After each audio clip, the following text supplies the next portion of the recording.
my great pleasure to be here with you all of the Dorrance scholars, all of the faculty, and other community attendees. Today, I'm going to talk to you guys about humanizing technology from my background, which mostly is from Silicon Valley.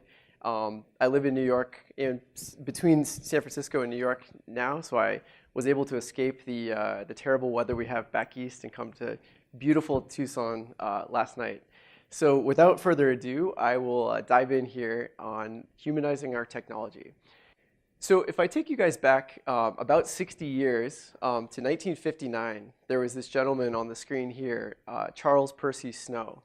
And C.P. Snow, he was a physicist, but he was also a novelist. He was somebody who straddled sort of the sciences and the humanities. He was famous for delivering a lecture at Cambridge University where he basically talked about this divide between what he saw, the sciences and the humanities not talking to each other, not speaking the same language. And if we think about this, the sciences, are the study of the natural world, the world around us, and the humanities are the contextualization of ourselves, human beings, within the natural world, the study of our human condition. And this lecture that C.P. Snow delivered, it became known as his Two Cultures lecture. And in this lecture, he really lamented this chasm that he saw developing due to, whether it was due to organizational requirements of siloing the sciences on one side of campus and the humanities on another side of campus. But he really said, we have people that are studying thermodynamics that never read Shakespeare, and we've got people, doing the opposite. And we really have got to get people to speak the same language. And I think if we fast forward 60 years to today, from 1959 all the way up to 2018, we have in some ways the same two cultures debate, the same sort of dichotomy between issues that we're talking about in the media. We talk a lot about artificial intelligence and AI. I think we're only starting to scratch the surface and talk a little bit about the ethics behind, if we have work schedules and things that are driven by algorithmic processes, what does this mean? Who's in the room? Who's deciding these processes? We talk a lot about learning to code, but we forget that code is only so relevant as how we apply the code to technological issues. It really requires the context of understanding human problems, which requires the study, again, of the humanities, of our place within the natural world. And I think in the last few weeks, we've started to scratch the surface with Mark Zuckerberg testifying before Congress of these real issues between data and privacy, openness and security. And so again, these are technology issues on one hand, but then they're also very much humanities issues, social science issues, issues of ethics and governance. And so we talk a lot about STEM and the science, technology, engineering, and math being a really important component and a skill set that we've all got to develop in some way, shape, or form to participate in this new technology world. But at the same time, it's not an either or. It's not one versus the other. It's really, again, back to C.P. Snow's idea of the two cultures. How do we bring these two sides together? And I think if we go all the way back to antiquity, back to the Greeks and thousands of years ago, the notion of liberal arts or artis liberalis from Latin really was about freeing the mind. It wasn't about studying one thing or another. It was about studying all things. It was about tugging on the mind in different directions, where you were exposed to the natural sciences, you were exposed to the humanities, to great literature, logic, philosophy. And I think getting back to the core notion of what this means, to AP's point, the second deck of the book, Why the Liberal Arts Will Rule the Digital World, I think it's taking these concepts back to their origination and applying these methodologies to our technology world. So people often ask me, they say, you wrote this book, but what's on your shelf? What's on your bedside table? What are the things that you're thinking about or reading? And I think the two most recent books that I read both speak to this sort of intersection of science and humanities. Carlo Rovelli, who's an astrophysicist, who I know yesterday you guys heard about cosmology and sort of the nature of the universe. Carlo Rovelli, he studies quantum gravity. He's very much a cosmologist, very much a physicist, but the circle goes all the way around, and he really is also a philosopher. At the core of cosmology is a lot of philosophical, metaphysical, these big questions that we have in the world. And similarly, E.O. Wilson is a biologist who's spent his entire career studying ants and insects, But the learnings from that can be applied to artificial intelligence. They can be applied to really simplistic organisms that when you multiply them out across thousands of them working in unison, creates an intelligent sort of hive mind, similar to ways that we think about artificial intelligence today. So, E.O. Wilson is a biologist, but here he has a book on the origins of creativity. And I think that this speaks to, I love this quote that I came across recently by F. Scott Fitzgerald, where he says, "The test of first-rate intelligence is the ability to hold two opposed ideas in the mind at the same time and still retain the ability to function." Right. So again, about this full circle, sort of not just being a physicist, but being a philosopher. They seem like these oppositional ideas, but they're really not. They're the same thing. So I won't dwell too long on this slide because I know it's a rival school up the coast. But I come from Palo Alto, California, and sort of the heart of Silicon Valley, and it looks a little bit like we're missing the saguaro cactus. That's what we really got to get up there. But you might say, well, these terms, the fuzzy and the techie, where did this guy come up with these terms? They actually they come from Stanford, going back to the 1970s or so, and they were really these lighthearted associations on campus that have remained sort of in the lexicon of the university, where students would ask, are you taking more fuzzy classes this quarter or more techie classes this quarter? Are you more of a fuzzy, more of a techie? But it was sort of this, again, this false opposition. So I wrote this book, which AP mentioned we'll have available outside later. But it speaks to the sort of false divide between the fuzzies and the techies. Because really, when you kind of dig into it, you can be a highly creative systems engineer, somebody who views structures and views solving systems level problems, which is a highly creative process. So it's not as if engineers are not creative people. They can be highly creative. And on the flip side, just because you study social science, you may identify, like I did, as a political science major, political theory, but I took a lot of international relations as a fuzzy. But then you're using statistical software. You're engaged with with technology in other ways. You're using data-driven processes, or you're looking at game theory in the case of nuclear deterrence, things like that. And so again, this false opposition, even though it's a fuzzy subject, there's technical aspects, and even though you may study engineering, there's lots of aspects of social science. If you talk to an engineer building a product, they have to interview all of their potential customers. Like, what is this product going to do? That looks a lot like anthropology research, a lot like ethnographic research. So when I zoomed out and I took a step back from where I was working in Silicon Valley, we had such a monoculture of this viewpoint that technology is just about the techies. And really, we sort of lionize, we put the techie on the pedestal, but it's not the single path. Just because we look at someone like Mark Zuckerberg, we think of him as a techie, but we forget that he went to a liberal arts high school, he speaks Chinese, he reads great literature. He's actually a fairly well-rounded individual. We were hearing some of these statements out of Silicon Valley, like Vinod Khosla, who's a venture capitalist, was down the street from my old firm, but he founded a company called Sun Microsystems. And Vinod has been outspoken in saying things like, little of the material taught in the liberal arts programs today is relevant in the future. It's kind of a weighty statement. I think he's backpedaled a little bit since this. But there's a lot in there. Going back to those slides about data and privacy, and the main challenges that these technology companies are facing are predominantly, they're predominantly in the social sciences and the humanities.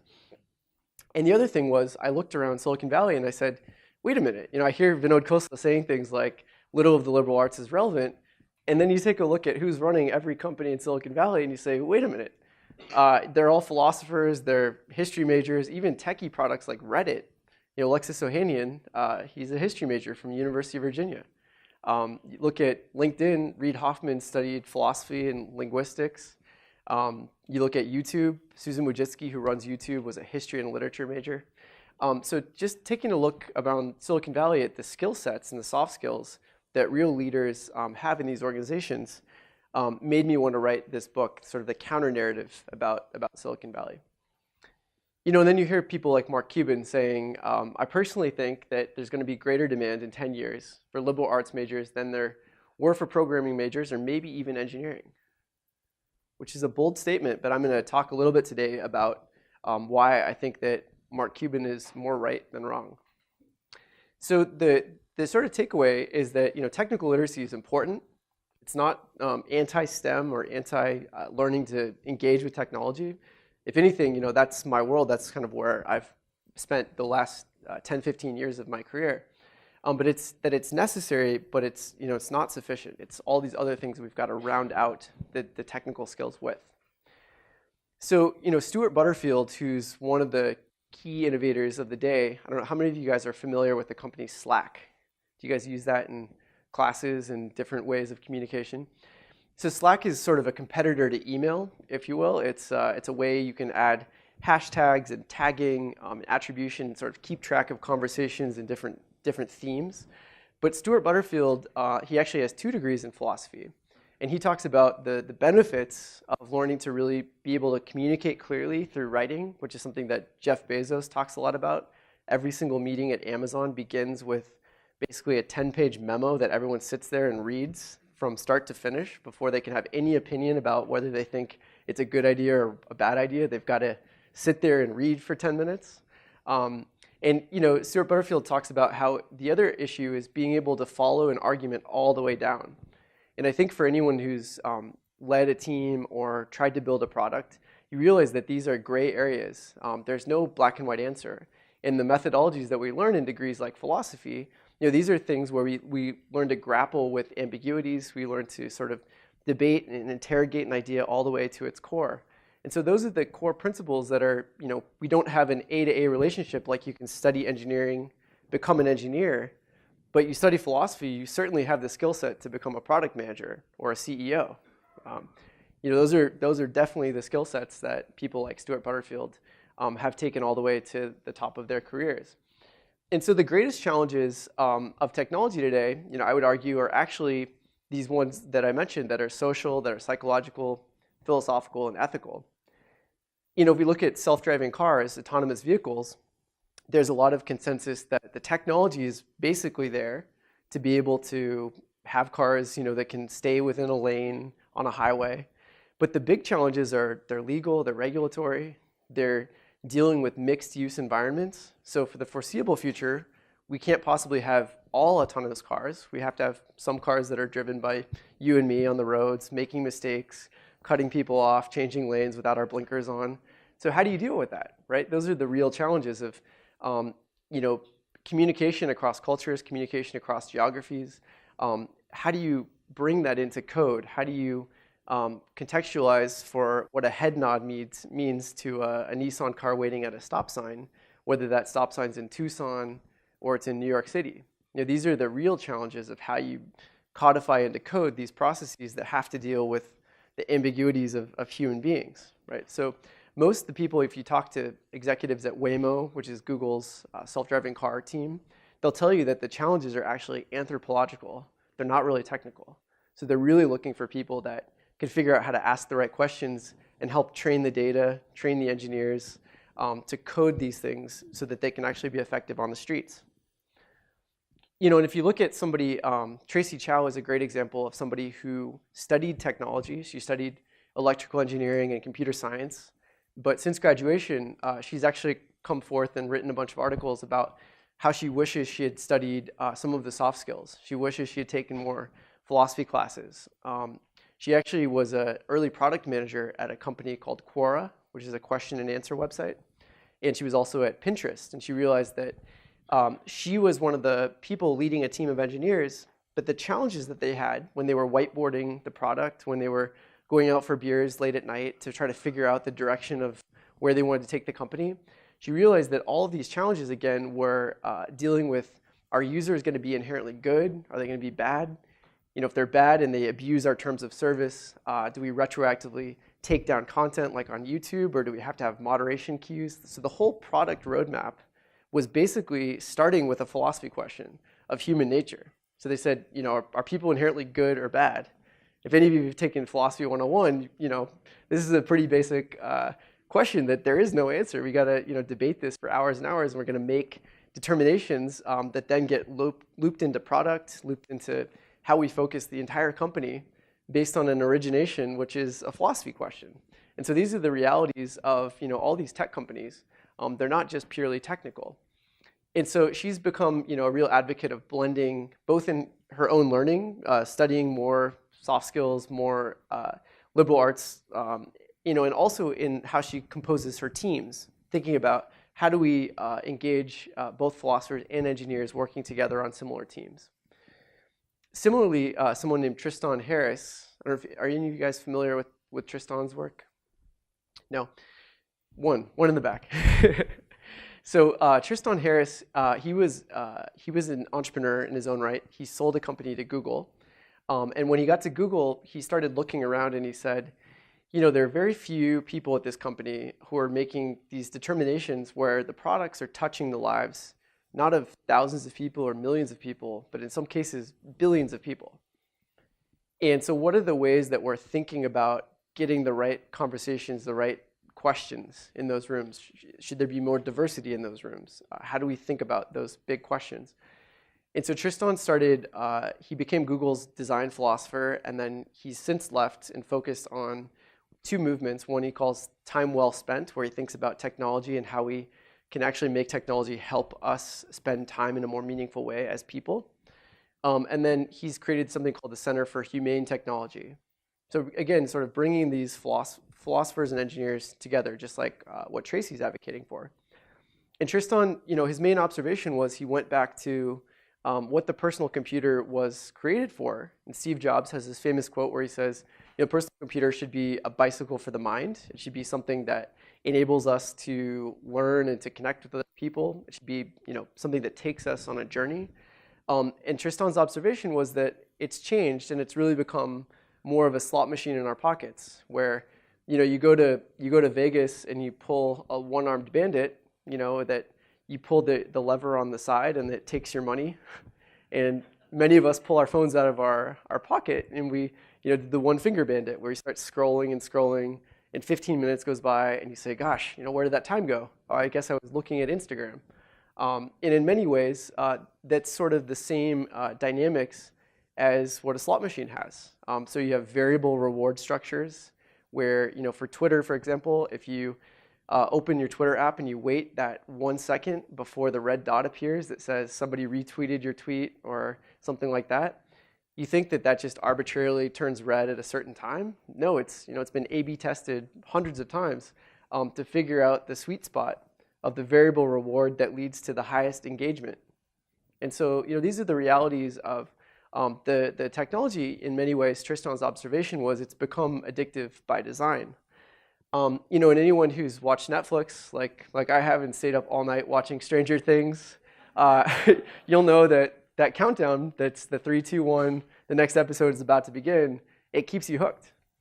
And it's not an arbitrary decision. That's a design lever that they've used on purpose to try to increase engagement. And so, Reed Hastings, the CEO of Netflix, wonderful man, but he talks about his competition being human sleep, right? So, it's again, these questions, these ethical questions that get baked into products. How do we think about these things? And so the big question is, what is our technology optimizing for, and who gets to determine this? Because really, we think about if we build it, people will do whatever with our technology is not quite true. It's not just agnostic on its own. It has all of these menus and choices and framings and principles that are baked into the technology itself. So who's sitting in those product manager rooms making these determinations? Is it a diverse team? Is there input from an outside perspective? Should we have other people observing what is going on in these rooms if they're touching the lives of 1 billion people? These are big philosophy questions, right? These are big sociological or governance questions. And so again, it's not sort of pure technology on one side, pure humanities on the other side. Again, this is like the same thing. And so who gets to decide our values is kind of my question. And I think the question that Tristan poses. And we focus some on the negative. We talk about sort of the slot machine in our pocket, but these levers can also be used for incredibly productive things. So this company, Omada Health, what they've done is they've taken design levers sort of ways of creating addictive behavior, but they've used it to try to nudge people off the couch, nudge people to be a little more engaged, get more steps in their lives, because they've realized that a more active lifestyle leads to less susceptibility to type 2 diabetes. And so they integrate social dynamics of sharing things via social media, a connected scale, sort of Internet of Things device, and a lot of these behavioral levers to try to get people more active. So you say, well, maybe the Twitter notification is not a good thing, but the Omada Health is a good thing. Again, these are kind of gray area questions. Similarly, Talkspace is an app where they created an ability to connect with a therapist over text message. And it's a really wonderful platform because it's opened up the ability of different communities, people that may not seek out mental health in their life, the ability to connect. So they've been really successful in veteran communities. They've been successful in fraternities on college campuses. But I think these are, again, are questions of when is it sort of the right nudge, when is it the wrong nudge? And so this concept of ethics, of nudging behavior in certain ways, who gets to make these determinations? So where I live in New York, you think, how much do you want to tip? This is a self-determined thing. I make the choice. I get into the back of a taxi cab and I decide how much I want to tip the driver. But actually, my decision is pretty much based on the menu of choices that I'm given. So it's a good example of technology sort of nudging me in a certain direction. So when they changed the buttons on the back of the little video screen there you get in the cab, it used to be 15, 20, and 25%. And a couple years ago, they changed this. And a couple scholars at Columbia and University of Chicago, they looked at the uptick. And you might think, well, this is just an arbitrary thing. I make my own determinations about how much I want to tip. But the truth is that most people don't have the extra cash to be the big tipper, and they don't want to be the cheapskate. So they pick the middle button. And pretty much everyone does that. And so what this meant was that tips for the average driver went up by $600. So these are the examples of where the menu of choices changes, and again, it's not just agnostic, it's that there are people making these determinations behind every menu of our technology, and they really do push us in one way or the other. So if we extrapolate this idea out into something that we can't see as readily, an algorithm, where it's really codified and rolled up into a process of ones and zeros, we see that there are real risks that we kind of package these up into one system or another. And actually in 2016, the White House released a report where they said the algorithmic systems that turn data into information are not infallible. They rely on the imperfect inputs, logic, probability of the people who design them, right? So there are real people behind these processes. They're making certain determinations. They have certain biases, certain propensities. And if we look at something like predictive policing, we get into the heart of a really thorny issue, right? You look at where is data collected on different crimes. Well, crimes are committed, but the data that we have on crimes is based on reported crime data, right? And reported crime data has all sorts of baggage around sociological, urban development, criminological. There are all these other things that are implicit beneath the surface of just a data set. And so you might say, well, this is just a technology issue. It's just an algorithm run by a couple engineers. But actually, the data is pulled from a certain precinct. The precinct has certain underlying issues. And so it's a really, it's a much broader issue than just a technology issue, than just an algorithmic issue. And there's a journalist named Malik, where he talks about this sort of future, almost dystopian world where there's an element of this data Darwinism. We're leaving behind trails of data. And if we're not asking the right questions, we're just packaging this data up. We're just putting it into different systems, and the biases are just getting expanded out through black box processes known as algorithms, right? So at Palantir, which is a big data company, one of the engineers recently made this comment. He said, computers don't ask moral questions, people do. At a company like ours with millions of lines of code, every tiny decision could have huge implications. So again, it comes back to us asking the right questions, having the right diversity in the room, having the right people kind of pushing back, going back to the concept of liberal arts, tugging on the mind in different ways, being uncomfortable with ambiguity, posing these deep questions, grappling and interrogating ideas. I think these are the core things that our technology really needs today. Otherwise, for the other people in the room who might watch this show, there's a dystopian reality that I think they've done a great job of thinking about, logically extending out if, these processes, if we're not asking the right questions, what could go sideways? What does this future world look like that's driven by, algorithms and machine learning, that's not sort of tamed or not questioned, not interrogated by the right smart people that, are in this room. And so again, I don't want to focus on the negative because there are incredible things that algorithms also do, right?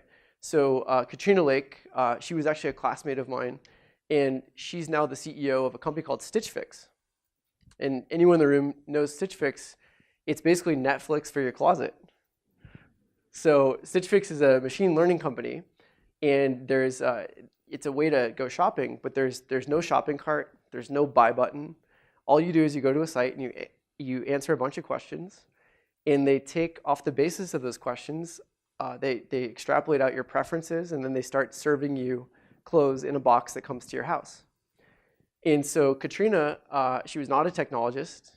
She studied political science and economics, and she really liked retail, and she observed this problem, and she said, this is something that I really want to go after. And she knew that she needed to have somebody who understood logistics and somebody who understood machine learning, and she had the charisma to go and sell the story, sell the vision.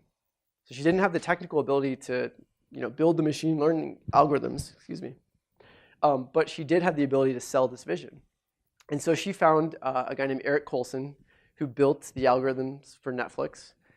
And with Eric, they developed this system of what he calls his H+M algorithm. So he uses machine learning to sort massive amounts of data. Machines are really good at that.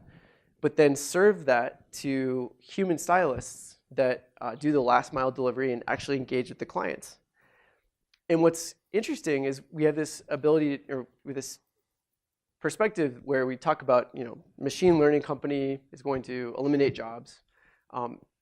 But if you look at a company like Stitch Fix, they're doing $1 billion in revenue. They've got 80 data scientists, but there's 4,000 people on the front lines. Those 4,000 people are actually the ones talking to customers.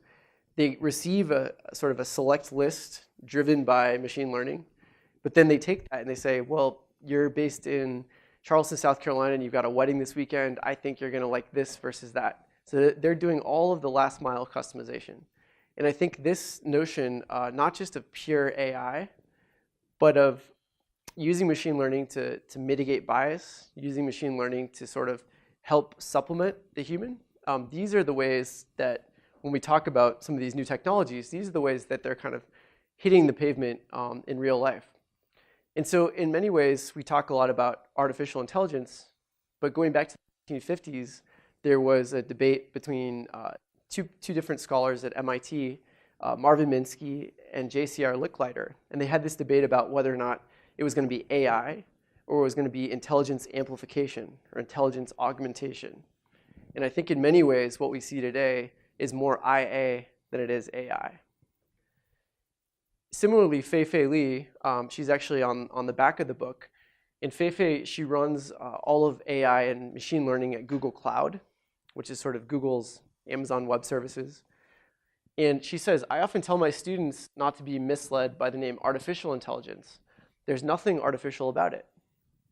AI is made by humans, intended to behave by humans, and ultimately to impact human lives and human society. So she's actually at the forefront of this movement called AI for All, similar to kind of Tristan's point, really broadening who's in the room, who's contributing to these conversations. We think of the AI club as just for computer science students, but it shouldn't be. What her point is that we should have anthropologists and philosophers joining the AI club.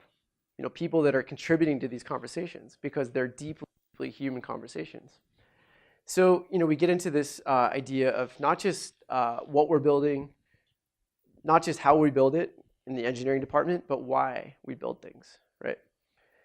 And to kind of unpack another term of technology, big data, we have this notion that with more and more types of data, we've got sensors every which way, like in our clothes, in our buildings, in our cars, satellites that are launched for a couple $100 that collect data on every which way. And so some people have argued that could this be the end of the scientific method? If we have enough data, maybe we'll just get the answers, right? I don't know. So Chris Anderson, who runs TED, he used to be the editor of Wired. He wrote a great article in 2009 where, sort of like Francis Fukuyama in political science, wrote this great piece called The End of History after the Cold War ended. Chris Anderson wrote this piece called The End of the Scientific Method. And in many ways, I'll unpack why, and I don't think this is true, and why we still need smart questioners. But basically, there's a company in the book I talk about called Kaggle. And Kaggle is a data science platform where anyone can release a data set. And the idea is you get people from all walks of life to ask questions of that data. So it really sort of broadens the scope. You don't just have accounting actuaries looking at actuarial data. You might have a glaciologist or somebody from a computer science background or anthropology. And so you're really kind of cutting through an issue from multiple directions and domains. And one of the earliest data sets that was posted on Kaggle, Kaggle was founded by an Australian economist who just liked big data. He was writing articles for The Economist magazine. He started going down the rabbit hole. And a few years later, he was running this big company, which actually sold to Google last year. And the early data sets that were posted, one of them was from NASA in the Royal Astronomical Society. And probably similar to what you guys talked about yesterday, this data set looked at the amount of dark matter in the universe, which is a real quandary. Cosmologists have been thinking about how to quantify black holes, how to quantify dark matter in the universe for a long time. And actually, they'd spent 10 years coming up with a number that they thought was a rough estimate. And they released the data set to Kaggle. And within 2 weeks, they actually had a glaciology student in the UK who was using his way of questioning when he looked at satellite images of glaciers. You obviously can't see the edges of the glaciers because the ice blends into the water. And so he was using that same approach to approach this question of dark matter. And he actually got closer to the approximation that NASA thought was the right approximation than it had taken them 10 years, and it took a glaciology student in the UK 2 weeks. And just kind of mind-shattering the growth you can achieve through sort of outside perspectives and different ways of questioning. And so, going back to Chris Anderson's end of the scientific method, actually, data, as much as we collect of it, it's not the same, as information, is not the same as knowledge, is not the same as wisdom. And actually, this is a concept that if you read Plato, he talks about this. And if you read Sir Francis Bacon, he also talks about this. It's kind of an age-old observation. And so, Voltaire in the 18th century has this statement where he basically says, you should judge a person by their questions, not by their answers. So even in this era of Google, where every answer is on the internet, all you have to do is pull it up on Google. Actually, the hardest thing about Google is when you sit there with the flashing cursor and you say, I have literally the world's information at my fingertips, and I have no idea what to ask it. And we've all been there at midnight, and you say, I don't know. And so there's a guy at NYU, Arun Sundararajan. He's got a really difficult last name to say for me. Arun has this notion of this perspective on Kaggle where it's basically the same thing as what happened with Roger Bannister. And Roger Bannister was the first person to break the 4-minute mile. So he was a runner. And at the time, everyone said it's impossible. Humans will never break the 4-minute mile until Roger Bannister did it. And then 72 days later, somebody else did it. And I think the same way that we think about, NASA said we've got 10 years of the smartest cosmologists in the world thinking about quantifying dark matter. We can't get any better than that. But they had the vision to post this to Kaggle. And just like 72 days later with Roger Bannister, 2 weeks later with Martin O'Leary, the glaciologist, he was able to break that record. And so, the moral of the story is it's not just data science, it's context, it's asking these questions from different angles. And I think that gets into where we sort of go around what jobs and opportunities there are for all of us. Because that's, one of the big questions of the day is we invest heavily in our educations. Sort of where does this all go? What are the skills that we should be learning? And there's a lot of fear out there. There's a lot of data pointing to jobs going away, right? So a couple years ago, Oxford had this study where they said 47% of US jobs are at high risk of automation. Obviously, this set off a lot of alarm bells, and around the same time, Martin Ford came out with this great book called The Rise of the Robots, which I called this sort of the moment where all of the perspective, the pendulum swung toward fear. And I think that over the last couple years, we've gradually brought the pendulum back to a place of if not full hope, a place of at least moderation, of thinking these are real technologies that are changing our world in real ways, but this is nothing new. This has always happened. And so more recently, McKinsey Global Institute has taken a more nuanced look at this issue of where is automation going to where does the rubber hit the road? In looking within 800 different jobs that are out there, what they did was they divided those jobs up into tasks, because every job is made up of lots of different little tasks. And some of those tasks are manual, and some of them are cognitive, and some of them are really routine. They're over and over and over, you do the same thing. And some of them are highly unpredictable, you've never done them before, they require flexibility and adaptability, and those are the non-routine tasks. And obviously, if we're talking about things that we do over and over again, with enough time and money and investment, we can automate those manual tasks, and that's in the form of robotics. Or if they're cognitive tasks and we do them over and over, like a rote calculation in Excel, we can obviously build a macro or use a formula, right? Those are extensions, kind of cognitive mind extensions that enable us to take a computer and have it do the routine thing for us. So it's really no different. And so they looked at, again, across these 800 occupations, and what they found was much more, flipping the letters from AI to IA, it was much more about the fact that some tasks within jobs will be routinized and will go to machine learning and robotics.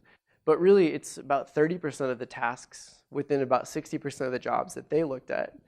And so that means the nature of jobs will change, but doesn't mean that jobs all go away, right? And so, where are the opportunities? And the opportunities are really in these non-routine tasks, right? They're in this sort of frontier of improvisation, of being creative, empathetic. If you look at the 4,000 stylists at Stitch Fix, what they're doing is on a day-to-day basis, they're interacting with clients. They're having conversations. They're being deeply empathetic, listening to those clients.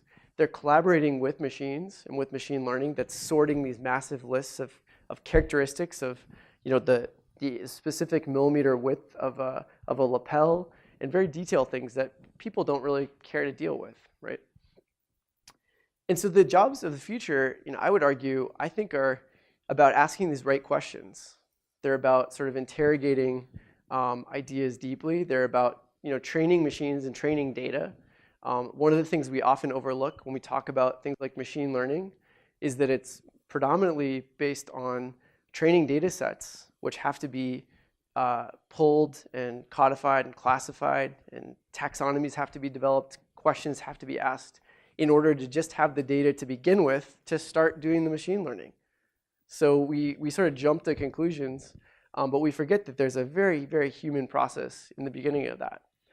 So there's definitely a lot of work around training machines, training data, about challenging our own biases in the predictive policing example. What is this data set really showing, and what are the questions, and what are the ways we can fill the gaps or supplement this in different ways? And then being the front lines of empathy and communication. And so, this idea of how we train for adaptability or how we train for flexible skills, there are a bunch of different ideas. One of them, Louis Newman, who's one of the provosts at Stanford, he talks about treating our education more as a passport and less as a plane ticket. So we have we have this tendency to sort of generalize, and we say, well, I'm flying from here to anthropology, and you're flying from here to computer science. That destination is better than that destination. It's sort of this faux debate, because in reality, we've all got to have a plurality of these different skills and these different toolboxes. And so treating our education more as a passport, where we say, I've spent a lot of time in the humanities, I should take a data science class, I should take a computer science class. Or I've spent my entire career in the engineering department, public speaking scares me, I gotta go take a theater class. Like, I gotta get on stage, I gotta figure out how to break the ice in this domain that I haven't done before. And I think to the extent that you can think about your education in the next few years of school, in how do you fill out your full passport? I think that's a really good way of looking at how you develop the right skills. Because the jobs of the future, according to David Deming, he's an economist at Harvard, he talks about how it's not actually just technical skills. It's what he calls high math, high social is the fastest job growth. So we have a tendency to say, well, there's a skills gap. If you just learn JavaScript, you'll be fine. Actually, it's much more about high math, high social. So it's about breaking the ice and being able to engage with technology. That's for sure, part of the equation. But then the other part is all of these soft skills, all the social skills. And so I think that the high math, high social is another way of looking at it. And Google, Eric Schmidt talks about the one characteristic that basically every executive at Google has that's been successful, who's been successful. And he says it's a combination of persistence and curiosity. So again, it's about you're in this amazing academic institution. How can you find something that you're truly passionate about? Because it applies in many different ways to this whole technology-led world. Develop that sense of curiosity, that sense of persistence. Because at the end of the day, B.F. Skinner has this great line where he says, education is what survives when what you've learned has been forgotten. And anyone who's been out of school as long as I have, you'll know you don't remember a lot of the nitty-gritty of that one class, that one midterm, that one final. That stuff fades away. But it's the grit, the charisma, the passion, the curiosity. Those are the things that, I think as teachers, those are the things that you can instill into people in your class. As students, you'll remember those far more than you will the specifics of one class or another. In the end of the day, Tim Cook at MIT commencement last year, he said this, and he said, I'm not worried about artificial intelligence giving computers the ability to think like humans. I'm much more concerned with people thinking like computers without values and compassion. So, at the end of the day, I think technology is important. And certainly my life, coming from Silicon Valley, sitting in a venture capital role where my job has been to meet with lots of different entrepreneurs and companies, technology is certainly part of the equation. It's really changing our world, but these are the other pieces that if you listen to the Tim Cooks and the Steve Jobs and the Eric Schmidts and whoever else, they'll tell you that it's all of these well-rounded skills, the intersection of technology and the liberal arts. That's truly what it's at. So with that, thank you guys so much.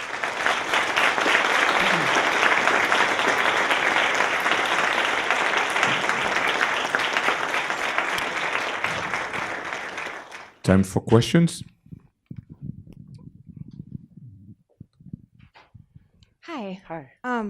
So my question for you is, what do you think would be more important to focus on with AI or IA, like developing and growing? Should we be focusing on protecting the users from how and what is being created, or should we be more focused on controlling the people and how they use that technology? That's a great question. I don't think I've ever gotten that before. I think you have to control the development in some ways of the technology. I think going back to that slide about technology is not agnostic on its own. You don't just release it and then say, well, people have used it in the wrong way. Actually, all of the menus, all of the choices, the ways that we frame things, back to some of those behavioral economics type examples, we can really nudge behavior in one direction or another. So I really think that that's the responsibility of the companies and the responsibility of creating a plurality of insights and perspectives on those teams. But at the same time, you also have to recognize that people will make mistakes, and so we have to have checks and balances probably against that. I was on a panel a few weeks back with Marissa Mayer, who was CEO of Yahoo and was running product at Google a while back. And she talked about the importance of building culture, as a leader, as a CEO, but also the reality that out of thousands of employees, if one person does something bad and the second person who's supposed to catch the mistake fails to catch the mistake, you can end up down these really hard roads. And one of the examples with Google was with Google Street View. So the cars that were driving around taking images, basically one engineer forgot to check a box that said, don't collect cookie data, and the code reviewer didn't see that had happened. And fast forward a few months, they realized that some of the cars that were around taking images of streets were also passively picking up personal information of houses that they had driven by. And so, many lawsuits later, and obviously that engineer probably no longer works at Google, you can realize that there is a reality of mistakes and human error that are part of all of these things, but we've got to have the right checks and balances and leadership and culture in place. And we've seen that recently a lot with cultural issues at Facebook, moving fast and breaking things, or obviously at Uber, where the culture of a small startup extrapolated out to multi-thousand person company. Those cultural changes have to grow with the company. Yeah. Yes. I'm familiar with Robert Oppenheimer and his fear after the tests in the desert of losing our humanity. That was foremost on his mind after that. And it is also foremost on Loren Eiseley's mind, if you read into his writings. And I commend to everybody here the last chapter of Darwin's Century, the haunting quality of that writing with the chief concern about losing our humanity in relationship to the machines that surround us. And so the question to you is, what material, you've given us a lot of suggestions of reading, but what material is really essential in your mind for us to be looking at? I think it's a great question. I think one of the examples I turn to, one of the frameworks I like thinking about these things from is having devices. We talk a lot about devices and technology. We forget about things, which are the things with like really immutable properties that we can't just be entertained by. We have this infatuation with convenience and with being entertained. An iPhone can play music with a push of a button or connect us to somebody on the other side of the planet with the push of a button. But something like learning the guitar, learning to play an instrument, those are things with deep kind of immutable properties where you can play music in 5 seconds on your iPhone. You can play music in 5 years on a guitar, right? And one of them takes patience and persistence. And so I think balancing in how we raise kids and how we think about teaching both devices and engaging with technology, but not forgetting about things that really require patience and mastery. I've liked that framework of thinking about this issue. But the other is, I mentioned Quora earlier, and Quora is a question and answer website that's used a lot around technology issues, used a lot in Silicon Valley. And I had a laugh recently because somebody said, how do I learn empathy? How do I learn soft skills? On Quora, they posted this question. And somebody wrote an answer, and the answer was, you got to read books about empathy. And I like did facepalm.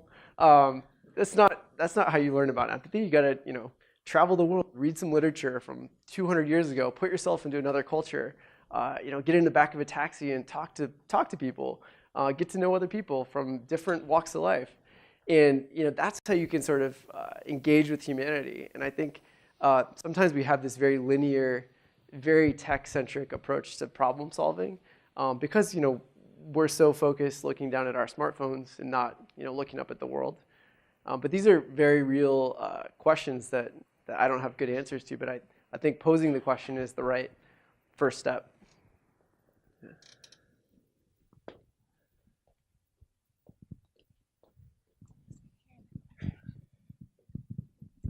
So I believe it was Descartes who first suggested that the mind and mental reality exist apart from the physical. But we were able to reconcile that using quantum physics and the wave-particle duality. Do you think in a similar fashion technology can help communicate the humanities? Wow. Well, so I was not a scholarship recipient, so first and foremost, hats off for the good question. Does anyone else have a thought? I do think that we're going to listen to a presentation coming up next. There are very real ways that we're able to take our humanity and I think put it into technology in different ways. But at the same time, I think that the processes of creativity and of consciousness, and these are things that we still haven't figured out in the natural sciences. So figuring them out in the engineering sciences and ways to replicate them, I think we're still a far ways off. We talk a lot about AI. If you look at something like Google's DeepMind, which created AlphaGo program, which defeated the world champion Go player, which is an ancient Chinese game of Go, which is immensely complex. Or actually, I would say, I don't know if it's complex or complicated. I tend to think complicated is a rules-based process where even with 1,000 rules, it can be very, very complicated, but maybe not complex. So there are challenges between, is AI really solving complex challenges, or probabilistically, is it just solving complicated challenges? It's certainly still very context dependent. So if you talk to any of the engineers from DeepMind, they'll tell you this was an immense step forward in AI, but it's still on the context of a board that's a certain number of squares by a certain number of squares. So we're not generalizing that AI quite yet. So I think we're still a long way off of really seeing our humanity in our technology. I think we're still trying to mimic certain small corners of our humanity on very specific contexts. I want to know what happened when you ran into Ray Kurzweil at Google. So, in other words, do you believe in the singularity? Do you think that man can transcend his own biology? So the interesting thing, from my pragmatic seat now in venture capital, is you can be right, but if you're right at the wrong time, you're wrong. And so the key thing with technology is, will something happen? Potentially. I cannot argue with his logic. The same way that 5-6 years ago, everyone on Sand Hill Road, which is the big thoroughfare of VC firms, they said this thing called near field communication is imminent. NFC is going to happen. And what that means is you're going to walk into your store, you're going to put things in your purse, and you're just going to walk out. And it's going to auto charge your card. NFC, this is a fait accompli. It's going to happen. Meanwhile, there was a guy named Jack Dorsey who created Square, which was an iPad to swipe plastic pieces of plastic. And meanwhile, he built a $20 billion company. Everyone was focusing on NFC, which still hasn't happened. Amazon is starting to get at the corners of that with their, very specific, with their Amazon stores. But so that would be my response, is that he could be teleologically the end state of all things. Like, is he logically correct? Maybe. Does it matter? I don't think so. Yeah.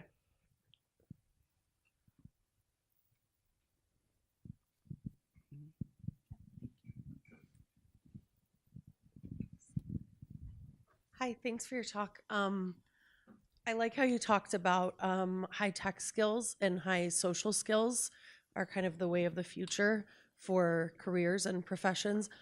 There has been a lot of research done that younger generations are having more and more trouble with social skills and human interaction. So I'd love to hear you talk a little bit about that with the evolution of careers. Yeah, I mean, there's probably a video game that can teach human interaction, or or a virtual reality world where we'll deal with virtual avatars to teach real-world skills. I'm sure there's a really complicated solution to the problem, but there's also probably a really simple one, which is go talk to people. But it's a really good question. Kara Swisher, who's a journalist focusing on a lot of Silicon Valley stuff, she has this quip about Silicon Valley entrepreneurs and that it's assisted living for millennials, because what they're doing is they're creating all these companies that just replicate the services that their mothers once did for them. So, there's like car delivery, food delivery, grocery delivery, laundry delivery. And so the bigger question, I think, and the challenge for all of you guys is, as future entrepreneurs, can you zoom out and really try to address some of the fundamental human problems writ large across the world? Not just laundry delivery, not just better communication through sharing a photo this way or that way, or with bunny ears or dog ears. I mean, these are fun things, and I don't want to belittle them, but I think that these are also some of the fundamental challenges that future entrepreneurs could be thinking about. Not just to my joke, building virtual reality worlds to teach soft skills, but how do we address some of these big questions in education? Yeah. Yes.